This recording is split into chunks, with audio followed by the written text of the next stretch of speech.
Well, on a related note, and coming on the heels of this Helsinki summit, many are very curious about how Prime Minister Netanyahu managed to get two of the biggest world leaders to put Israel's needs front and center, and to rival powers, no less. Well, here with the analysis, Israeli author and journalist with Yedot Achronot, Ben-Dror Yemini. Ben-Dror, thank you so much for coming. Now, I've got to ask, you obviously know a lot of how this inside baseball kind of works. How did Netanyahu pull off a feat like this? It's first of all, we have to admit that after so many talks about the isolation of Israel, we all remember John Kerry threatening again and again, and some others in the Israeli media saying, well, Israel is going to be the most isolated state in the West. It did not happen. It did not happen. We have to admit first. Now, second, something very interesting is happening here, because actually the advantages that we are talking about of Netanyahu are mainly with some democracies that are not liberal. We have liberal democracies, we have authoritarian democracies. Now, yes, he achieved a lot. When he went, for example, to Africa, to one state, 8 neighboring leaders came to welcome him. I mean, you cannot see it with any other leader from the West. I mean, maybe, I don't know, the French president, maybe. Sure. But the question is how? How did he pull it off with two?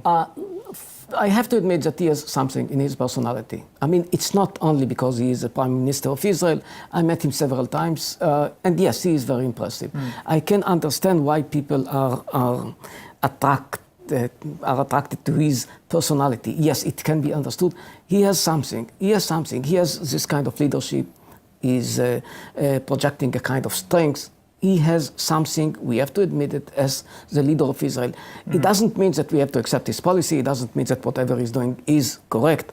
And I'm not a big supporter of him. But we have to be realistic and to understand that there is something in his personality that is attracting the leaders of Poland, the leaders of Hungary, the leaders of, not exactly democracies in between. Sure, but it's politics. So, further to that. It is politics, yeah. What do you think are the chances that both the U.S. and Russia are going to stick to this promise that they just made in Helsinki? That's something I hope what they said, what was declared mainly actually by President Trump, is going to be realized. I'm not sure about it. We are not all. It's so complicated. The whole contradicting interests in Syria. We don't really know what's going to happen. We know that Syria does not really want that the Iranian army will stay forever. We know it. We have a lot of indicators. We know that Russia does not want it. What is really going to happen? We have no idea. Now it's only words.